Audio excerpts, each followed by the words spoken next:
কই গো, কিছু কি ঠিক করলে? রাজকুমারের জন্মদিনে কি উপহার দেবে?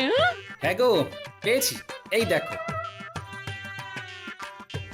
উমা, এই যে তোমার ছোটবেলা সোনার আংটিখানা। হ্যাঁ গিন্নি, ঠিক ধরেছ। যেটুকু যা গয়না ছিল সবই তো দেওয়া হয়ে গেছে, নহে বিক্রি হয়েছে। আর তো কাউকে কিছু দেওয়ার নেই, তাই ভাবলাম এটাই উপহারে দিই। সে ভালো ভেবেছো। বেশ, আসি তাহলে। ওদিকে সবার দেরি হয়ে যাচ্ছে গিন্নি।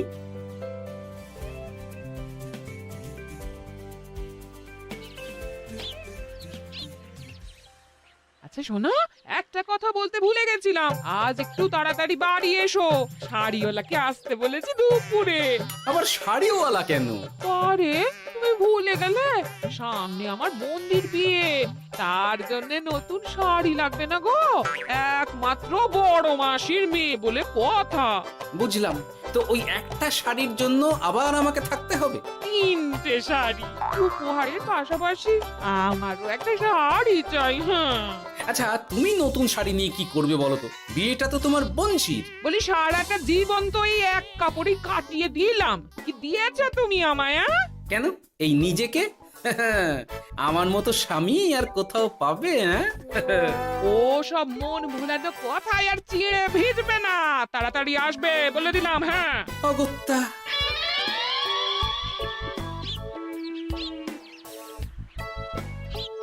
দূর, গিন্নিরও যত কথা সব বেরোনোর সময়। আবার তাড়াতাড়ি ফিরেও আসতে হবে শাড়ির জন্য।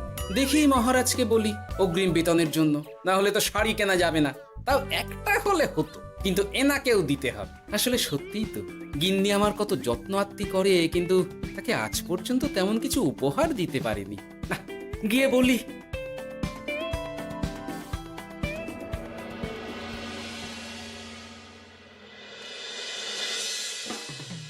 রাজকুমারের জন্মদিন উপলক্ষে যে আপনারা এত উপহার এনেছেন তার জন্য অনেক ধন্যবাদ। আপনাদের সকলের আশীর্বাদ ও ভালোবাসা আমি রাজকুমারের কাছে পৌঁছে দেব। এ আর এমন কি মহারাজ, জানেনই তো রাজকুমার আমাদের সকলের কাছে কত প্রিয়। ঠিক ঠিক। কিন্তু আমি অবাক হচ্ছি, আপনার প্রিয় গোপাল জন্মদিন ভুলে গেছে দেখে এখনো পর্যন্ত তার কোনো পাত্তাই নেই। হ্যাঁ তাই তো, গোপাল আসেনি কেন? এসে গেছি মহারাজ। তা বলি, এসে তো উদ্ধার করে দিয়েছো। আজ রাজকুমারের জন্মদিন, সে কথা কি মাথায় আছে? ক্ষমা করবেন মহারাজ, আসলে ওই রাজকুমারের উপহার আর গিন্নির আবদার এসবের জন্যই আমার দেরি হয়ে গেল আর কি। এই নিন রানীমা, আমার তরফ থেকে রাজকুমারের জন্য ছোট্ট উপহার। অনেক অনেক ধন্যবাদ গোপাল। তবে মহারাজ, আমারও একটা অনুরোধ ছিল। কি? আমাকে যদি অগ্রিম বেতন হিসাবে কিছু মোহর দেন, তাই নিয়ে আমাকে একটু তাড়াতাড়ি বাড়ি ফিরতে হবে। উনি বলবেন আর ওনাকে দিতে হবে, মামা বাড়ির আবদার।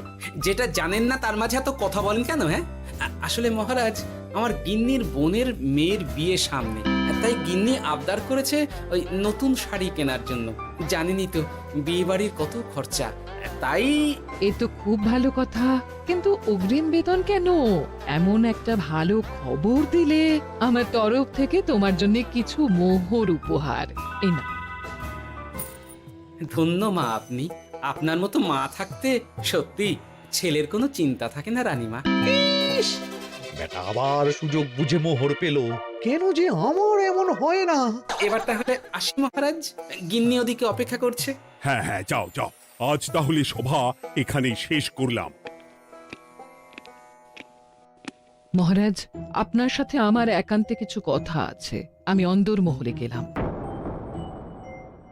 রানীমার আবার হঠাৎ কি হলো, ব্যাপারটা দেখতে হচ্ছে।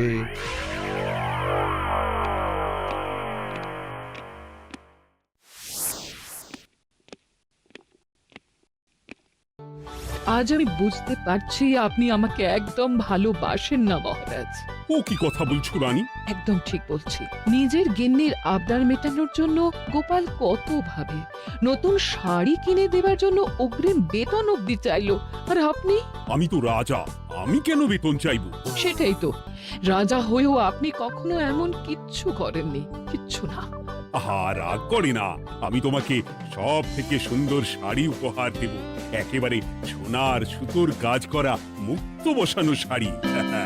এমন শাড়ি কেউ কখনো দেখেনি। ও মা, সত্যি? সত্যি? আচ্ছা, এই ব্যাপার।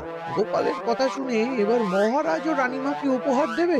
ধুর, আমারই ভাগ্যটা খারাপ।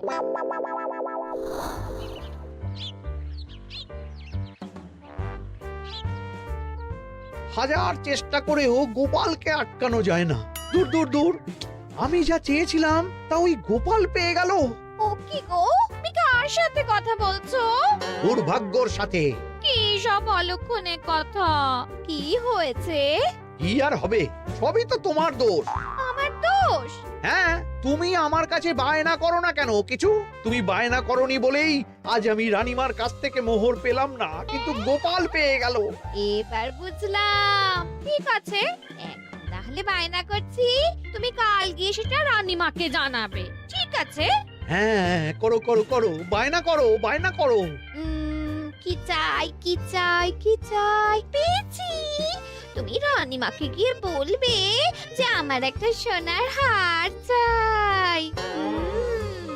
এই না হলে আমার বউ। দারুণ চাল চেলেছো।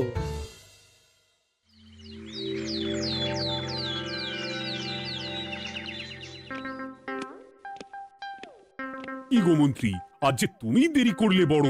আগে মহারাজ, আমাকে সময় নিয়ে শোনাতে শোনাতে মন্ত্রীমশাইয়ের মনে হয় নিজেরই সময় জ্ঞান খারাপ হয়ে গেছে। তুমি থামো তো মহারাজ, আমারও খুব বড় একটা বিপদ হয়ে গেছে। একমাত্র রানীমাই আমাকে বাঁচাতে পারবেন। আমাকে একটু ওনার সাথে দেখা করার অনুমতি দিন মহারাজ। কিন্তু তোমাদের রানীমা তো এখানে নেই। আসলে জানোই তো যে কুমার অনেক দূরে থাকে, তাই গতকাল রাতেই রওনা দিয়েছে। সে কি, রানীমা নেই? এবার কি হবে আমার? কেন কেন কেন, কি হয়েছে? আসলে মহারাজ, আমার বউ আমার কাছে সোনার হার গড়িয়ে দেওয়ার বায়না করেছে, তাই আমার। বুঝেছি বুঝেছি, চুপ করো তুমি। এখন তোমাকে মোহর দিতে পারবো না। কেন মহারাজ? পরের মাসে দিতে পারবো। আসলে তোমাদের রানীমাকে সোনার সুতো দিয়ে কাজ করা এক শাড়ি উপহার করেছি সদ্য, যার জন্য অনেক খরচ হয়ে গেছে। তাহলে আমার সোনার হার পরের মাসে গড়িয়ে দিও। এটা তো ঠিক না। গোপাল আপনার প্রিয় বলে যখন যা চায় তখনই সাথে সাথেই পেয়ে যায়, আর আমার বেলায় এমন। এমন কোনো ব্যাপার নয় মন্ত্রী। মহারাজ, আপনি বরং আমাকে দেওয়া মোহরগুলো আমার অগ্রিম বেতন হিসেবে ধরুন, না হলে মন্ত্রীমশাই এমন অভিযোগ বারবার করবেন। আহা গোপাল, তোমাকে তো স্বয়ং রানীমা উপহার দিয়েছেন, এসব কিছু করতে হবে না। যেমন আছে তেমনই থাক। ঠিক আছে, আমিও দেখে নেব পরে। কি দেখে নেবে মন্ত্রী? না না, ও কিছু না মহারাজ, পরেই দেখে হার গড়ানোর কথা বলছি। না, মন্ত্রীর হাবভাব মোটেই ঠিক ভালো লাগছে না। বেটা মনে মনে নিশ্চয়ই কোনো ফন্দি আটছে আমার বিরুদ্ধে। কিছু একটা করতেই হবে। গোপালের ওই মোহর উপহার পাওয়াটা আমি কিছুতেই মেনে নিতে পারছি না। একটু মাথা খাটাই, একটু মাথা খাটাই। উপায় পেয়েছি। আমাকে এখনই নবাবের কাছে গিয়ে মহারাজের নামে বলতে হবে।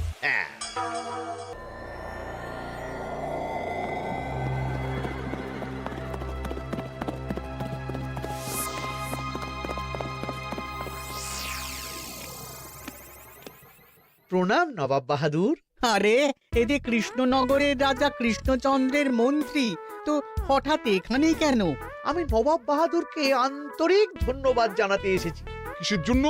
এই যে আমরা খুব খুশি রাজা কৃষ্ণচন্দ্রের মতো একজন শক্তিশালী রাজা পেয়ে। শুধু সামরিক বলেই নয়, আর্থিক, সামাজিক, রাজনৈতিক সব দিক থেকে। আর এটা সম্ভব হয়েছে আপনার মতো একজন নবাবের মহারাজের ওপর কৃপা দৃষ্টির জন্য। বলতেটা কি চাইছো তুমি?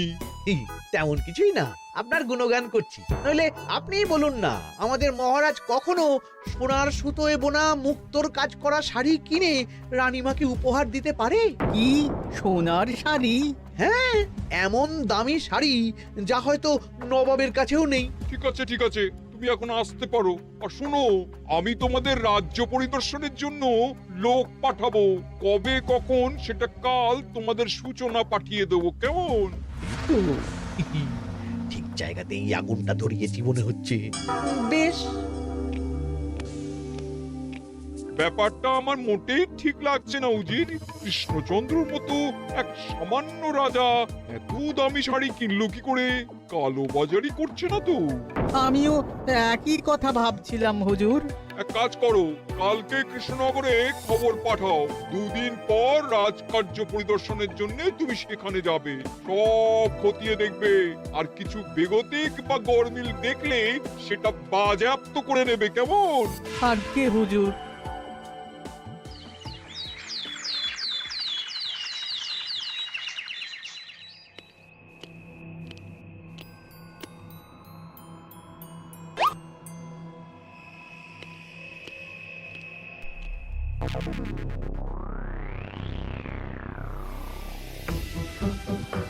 কি হয়েছে মহারাজ? কার চিঠি? নবাবের রাজকার্য পরিদর্শনের জন্য লোক পাঠাবে 2 দিন পর। এতে চিন্তার কি আছে মহারাজ? চিন্তার বিষয় আছে। নবাব আমার রাজকোষের হিসাবও মিলিয়ে দেখতে চায়। কোনো একটা ভাবে নবাবের কানে আমার সোনার শাড়ি কেনার কথাটা চলে গেছে, তাই সন্দেহ করছে। সে কি কাণ্ড! নবাবকে তো চিনি, ভুল ধরার কোনো সুযোগ ছাড়বে না। আর চিঠিতে পরিষ্কার লিখে দিয়েছে, হিসেবের একটু এদিক ওদিক হলেই সে সব বাজেয়াপ্ত করে নেবে। হায় কপাল! এ সব হয়েছে গোপালের জন্য। অমনি শুরু করে দিলেন। আচ্ছা, আমি আবার কি করেছি বলুন তো? তুমিই তো করেছো। সেদিন যদি তুমি তোমার গিন্নির শাড়ি কেনার কথাটা রানীমার কানে না তুলতে, তাহলে রানীমাও মহারাজের কাছে শাড়ির জন্য বায়না করতেন না, মহারাজও সোনার শাড়ি কিনতেন না, আর নবাবও জানতে পারতেন না। একদম ঠিক কথা বলেছ মন্ত্রী, সব দোষ তোমার গোপাল। মহারাজ, আপনি এমন বলছেন? হ্যাঁ বলছি, কারণ এটাই হয়েছে। দুশ্চিন্তায় এখন মাথা খারাপ হয়ে যাচ্ছে আমার। আমি জানি না তোমার জন্য আজ অব্দি এমন বিপদে কবে পড়েছি। এবার তোমাকেই এখান থেকে বেরোনোর উপায় বের করতে হবে। আর যদি তা না করতে পারো, তাহলে আজ পর্যন্ত তোমাকে যত মোহর উপহার দেওয়া হয়েছে, সেই সব উপহারের মোহর ফেরত দিতে হবে। সব মোহর যে প্রায় খরচ হয়ে গেছে মহারাজ, আবার আমি কোথা থেকে পাবো? সেটা তুমি জানো। এইবার গোপাল ভালো মতো জব্দ হয়েছে। এ যে লঘু পাপে গুরুদণ্ড। গোপাল পড়ল ফাঁদে। এমন দেখে মন্ত্রী হাসে আর আমার মনটা কাঁদে।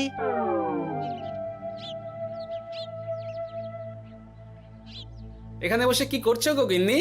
এসে পড়েছ? ওমা, তোমার মুখটা এমন শুকনো দেখাচ্ছে কেন? আর বলো না, এই হিসেবের ঠেলায় সবকিছু বেহিসাবি হয়ে যাচ্ছে একেবারে। আচ্ছা, তুমি কি করছিলে ওই রসিদগুলো নিয়ে? দেখে হিসেব করছিলাম এই মাসে অনেক খরচ হয়েছে কিনা, সেই বুঝে পরের দিনগুলো চালাতে হবে গো। কি বলে? রসিদ দেখে হিসেব কষা? আরে, এটা তোমার মাথাতেই আসেনি। ধন্যবাদ গিন্নি, আরো একবার তোমার জন্য এই যাত্রায় আমি বেঁচে যাব মনে হচ্ছে। বেঁচে যাবে কেন? কি হয়েছে? আচ্ছা, আমাকে আবার একটু রাজপ্রাসাদে যেতে হবে। আমি এলাম গিন্নি। কি যে বলে লোকটা, কিছুই বুঝতে পারি না।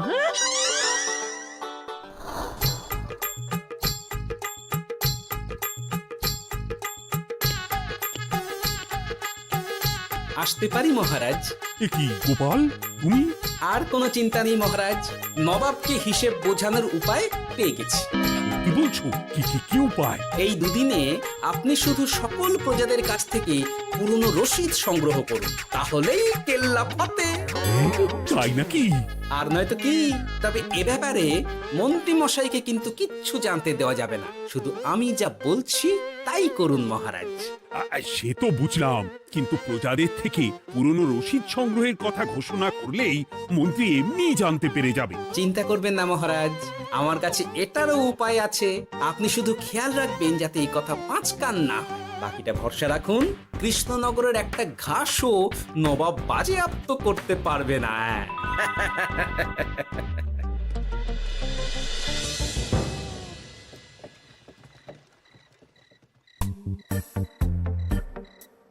গোপাল দাদু, আমরা সব চলে এসেছি। ভালো সময় এসেছিস, তোদের দাদুর ভবিষ্যৎ এখন তোদেরই হাতে। আপন করে বলছো কেন দাদু? আমরা থাকতে তোমার কিচ্ছু হবে না। শুধু বলো না কি করতে হবে। জানি তো, তোদের যেটা করতে হবে সেটা হলো সবার বাড়ি বাড়ি গিয়ে পুরনো রসিদ সংগ্রহ করতে হবে। এই ব্যাপার, এটা এমন কি? কিন্তু কেউ যদি জিজ্ঞাসা করে কেন চাইছি, তখন তখন বলবি যে ওই গোপাল দাদু ওই টোঙা বানাবে বলে পুরনো কাগজ চাইছে। আচ্ছা, আমরা এক্ষুনি নিয়ে আসছি। যাক, প্রথম ধাপ হয়ে গেল, এবার পরের ধাপের প্রস্তুতি। যাই, একবার বরং বিজ্ঞানীর কাছ থেকে ঘুরে আসি। বিজ্ঞানী, ও বিজ্ঞানী, বাড়ি আছো? আরে গোপাল যে, এসো এসো ভেতরে এসো। বলো, তোমাকে কিভাবে সাহায্য করতে পারি? তোমার কাছে কালি মোছা যায় এমন কোনো কিছু আছে? কালি মোছার জিনিস? হ্যাঁ, একটা তরল রাসায়নিক পদার্থ আছে যেটা সব ধরনের কালি তুলে ফেলে। দাঁড়াও দিচ্ছি। অনেক ধন্যবাদ বিজ্ঞানী।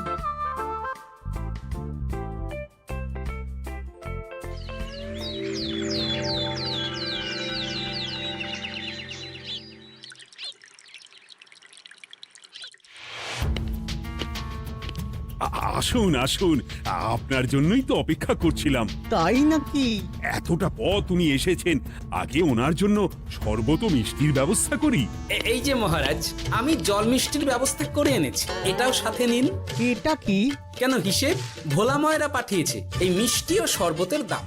এর মধ্যে এই কাজের সাথে যুক্ত ভোলা ময়রা আর তার পরিচারকের পারিশ্রমিকও যুক্ত আছে। হ্যাঁ, আসলে আমাদের মহারাজ তো প্রতিদিনের খরচ খুব হিসেব করে চলেন, তাই। ও, আমি একটু বসবো? নিশ্চয়ই, ওই তো ওদিকে বসার জায়গা। আপনি কি হাওয়া খাবেন উজির সাহেব? তাহলে রশিদে ওটাও যুক্ত করব। মশকরা হচ্ছে? আহা, রেগে যাচ্ছেন কেন? আপনার সাথে মশকরা করার মতো স্পর্ধা আমার নেই উজির সাহেব। আসলে মাসের শেষ তো, তাই একটু বেশি হিসেবে চলতে হচ্ছে আর কি। আমাকে হিসেব দেখাচ্ছ? আর রাজা কৃষ্ণচন্দ্র যে সোনার সুতোয় বোনা শাড়ি কিনতে পারলো, সেটার হিসেব কোথায়? একটা সামান্য রাজা এত অর্থ পায় কোথা থেকে? এ আবার কেমন কথা? মহারাজ যা কিনেছেন সেটা তো তার জমানো অর্থ দিয়েই কেনা। আমি বিপথে কোনো কাজ করি না। সেটা তো রাজকোষের হিসেব দেখলেই বোঝা যাবে। শুনে রাখো গোপাল, একটুও যদি হিসেব এদিক ওদিক দেখি না, তাহলে সব বাজেয়াপ্ত করে দেব। কোনো চালাকি নয়, কোনো চালাকি নয়। বেশ, তবে করুন হিসেব। আমাদের কাছে কিন্তু সব কিছু রসিদ আছে। কই গো, আনো সব, আনো আনো।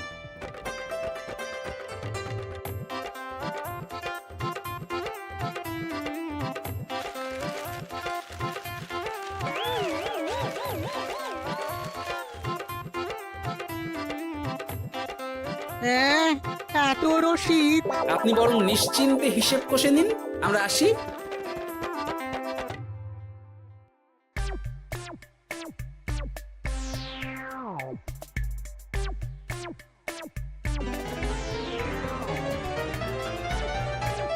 বাবারে, এত হিসেব কষে কষে তো মাথা ঝিমঝিম করছে, খিদেতেও পেট চুই চুই করছে। আপনার হিসেব কত দূর উজির সাহেব? আমাকে এখান থেকে নিয়ে চলো গোপাল, আমি আর পারছি না। ও কি, অঙ্ক কষে কষে তো আপনার সব শক্তি শেষ হয়ে গেছে দেখছি। আচ্ছা চলুন চলুন চলুন, কিছু মুখে দিয়ে দিন, তাহলেই শক্তি আসবে। তাই চলো।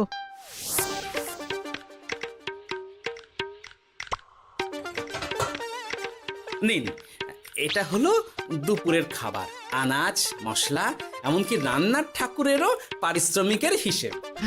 এবার আমি পাগল হয়ে যাব। আমি আর কোনো হিসেব দেখতে চাই না। সব সময় কি আর হিসেব নিয়ে চলা যায় নাকি? কি আর করা যাবে বলুন? হিসেবে না চললে আপনি তো মহারাজের উপার্জনের উপর সন্দেহ করবেন, আর বেশি খরচ হলেই সম্পত্তি বাজেয়াপ্ত করবেন।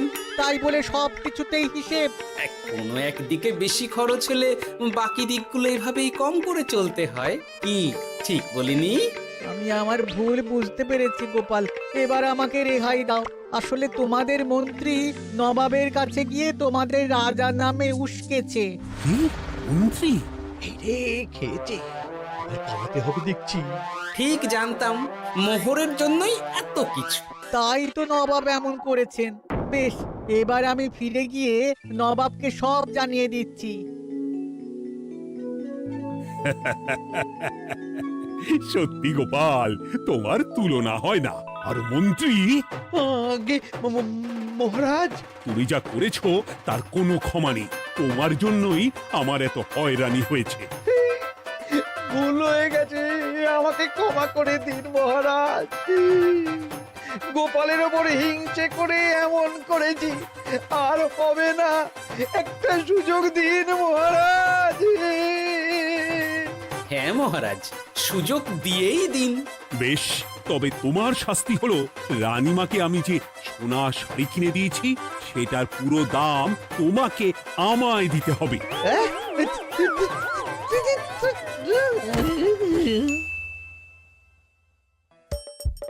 হাসির রাজা, জ্ঞানের রাজা, রসিক রাজা।